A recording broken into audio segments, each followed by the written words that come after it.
मिरजेत यशस्वी शस्त्रक्रिया करून जन्मजात कर्णबधीर 400 कर्णबधीर मुलांचा आणि पालकांचा यशस्वी आनंद मेळावा संपन्न। मिरजेत रविवार 27 एप्रिल रोजी बालगंधर्व नाट्य मंदिर या ठिकाणी यशस्वी आनंद मेळाव्याचे आयोजन करण्यात आले होते। यावेळी खासदार विशाल पाटील, माजी मंत्री डॉक्टर सुरेशभाऊ खाडे, आमदार इद्रिसभाई नायकवडी, जनसुराज्य पक्षाचे प्रदेशाध्यक्ष समित कदम, सुरेश बापू औटी, जिल्हा शल्यचिकित्सक डॉक्टर विक्रमसिंह कदम, भोपाळ येथील cochlear implant surgeon doctor Satyaprakash Dubey, काँग्रेसचे पृथ्वीराज पाटील उपस्थित होते।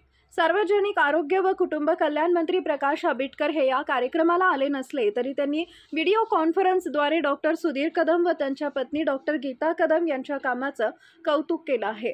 यशस्वी ENT हॉस्पिटल कॉक्लियर इम्प्लांट सेंटरचे प्रमुख डॉक्टर सुधीर कदम आणि डॉक्टर गीता कदम यांनी यशस्वी ENT हॉस्पिटल कॉक्लियर इम्प्लांट सेंटरच्या माध्यमातून सन 2018 पासून आतापर्यंत त्यांच्या हॉस्पिटलमध्ये शासनाच्या विविध योजनेअंतर्गत 400 पेक्षा जास्त जन्मजात कर्णबधीर मुलांच्या शस्त्रक्रिया यशस्वी केलेल्या आहेत। यामुळे 250 पेक्षा जास्त मुले दिव्यांग शाळेमध्ये न जाता साधारण शाळेमध्ये बाकीच्या सर्व ऐकू येणाऱ्या मुलांबरोबर शिक्षण घेत आहेत, तर उर्वरित मुलं सध्या पुनर्वसन प्रक्रियामध्ये आहेत। अशा सर्व मुलांचा आणि पालकांचा आनंद मेळावा यावेळी बालगंधर्व नाट्य मंदिर मिरज या ठिकाणी आयोजित केला होता। याला मोठा प्रतिसाद मिळाला।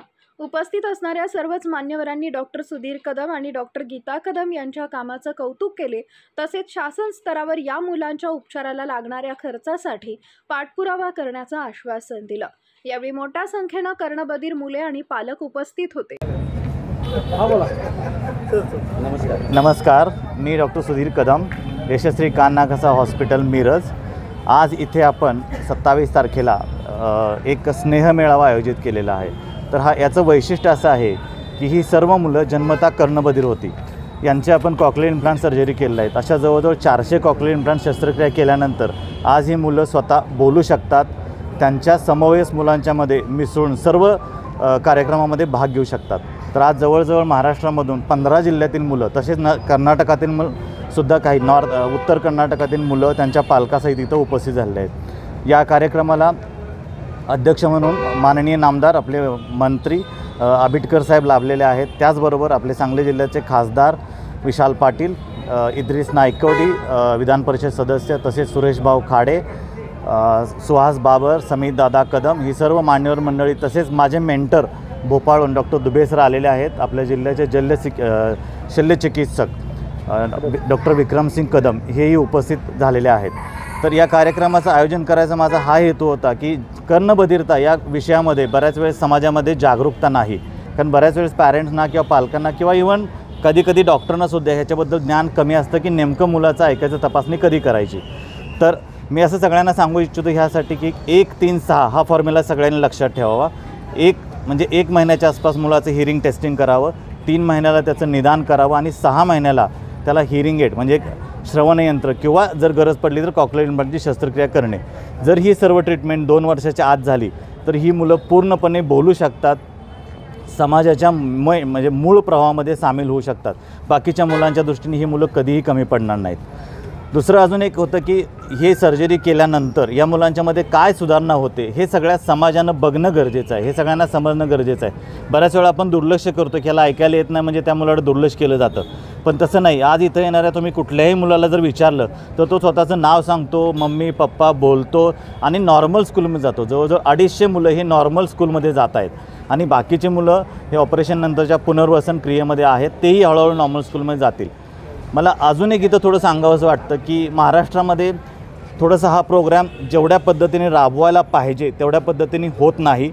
कारण जर आपल्या आजूबाजूचे स्टेट्स बघितले, समजा कर्नाटक, तामिळनाडू, येऊन उत्तर प्रदेश, गुजरात, मध्य प्रदेश, तेलंगणा, तामिळनाडू, केरळ, राजस्थान, या छत्तीसगड, या जवळजवळ सगळ्या स्टेटमध्ये हा program separate state government run करतं। आपल्यामध्ये थोडंसं एक राष्ट्रीय बालस्वास्थ्य कार्यक्रम व ॲडिप या योजनांतर्गत हा प्रोग्राम रन केला जातो, पण त्यामुळं बरीचशी मुलं जी 2 वर्षाच्या वरची मुलं आहेत, 2 वर्षा ते 5 वर्षाच्या मुलांना फंडिंग मिळत नाही, त्यामुळं अशा मुलांची शस्त्रक्रिया खोळंबून राहते। तर माझं हे सगळ्यांना आव्हान आहे की जर अशी आपण काय चळवळ चालू केली किंवा मी तर आज आंबेडकर साहेबांना निवेदन दिलेलं आहे की यासाठी जेणेकरून 2 ते 5 वर्षाच्या मुलांसाठी फंडिंग जर उपलब्ध झालं तर जवळजवळ महाराष्ट्रातील दरवर्षी 1,500 मुलांना ह्याचा फायदा होऊन जाईल. कारण सर्वसाधारणपणे प्रति जिल्हा प्रतिवर्षी 40 कॉक्लिअर इम्प्लांट सर्जरी निघू शकतात. तर याचा विचार केला तर आपल्या महाराष्ट्राचं जे हेल्थ बजेट आहे 27,164 कोटी एवढं जे बजेट आहे त्याच्या फक्त 100 कोटी म्हणजे 0.4% अर्धा टक्क्यापेक्षा जरी कमी बजेट या प्रोग्रामसाठी जर आपण शासनाकडनं जर उपलब्ध केलं गेलं तर ह्या सर्व जवळजवळ प्रतिवर्षी 1,500 मुलांचं आणि त्यांच्या कुटुंबाचं आयुष्य बदलू शकतो. धन्यवाद.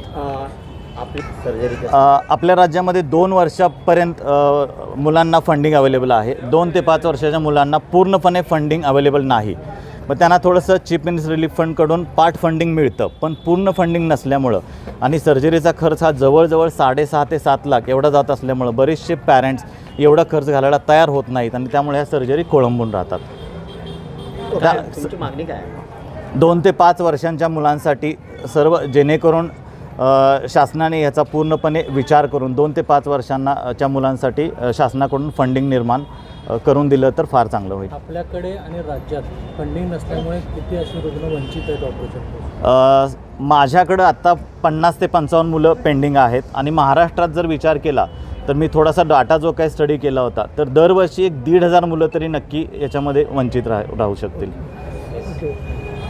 तरीके से चला इसके लिए मैं आप सभी का आभारी हूँ.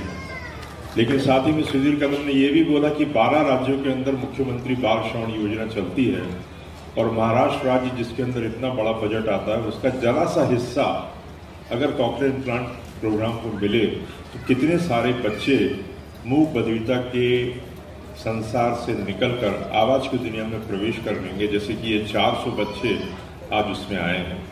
तो मेरा आप सभी से निवेदन है कि इस कार्यक्रम को गंभीरता से लें क्योंकि आप लोग ही वो व्यक्ति हैं जिनके जरा से प्रयास से लोगों की ज़िंदगियां बदल जाती हैं. और चूंकि ये लाइफ चेंजिंग सर्जरी है, अगर एक बच्चे की सर्जरी हो जाती है तो सामान्य मुख्य धारा में शामिल हो जाता है. अगर उस बच्चे की सर्जरी नहीं हो पाती है तो मूक बधिर बच्चा साइन लैंग्वेज का सहारा लेता है.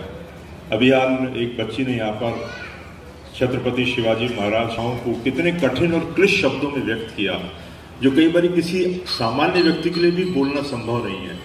लेकिन कॉक्लियर इम्प्लांट के बाद सुनकर इतनी अच्छी भाषा निकालना, कहने का मतलब यह है कि ये सभी बच्चे समाज की मुख्य धारा में शामिल हो सकते हैं.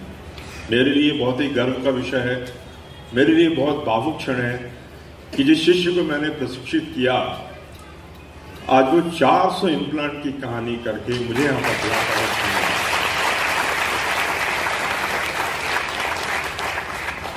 सुधीर कदम की तरह मैं ही भावुक हो जाता हूँ क्योंकि जब ये बच्चे बोलते हैं ना और जब इनके माँ बाप के चेहरों पर हम एक्सप्रेशन देखते हैं, वास्तव में आप जो हमारे राजनेता लोग हैं, आप लोग इतने प्रभावी लोग हैं,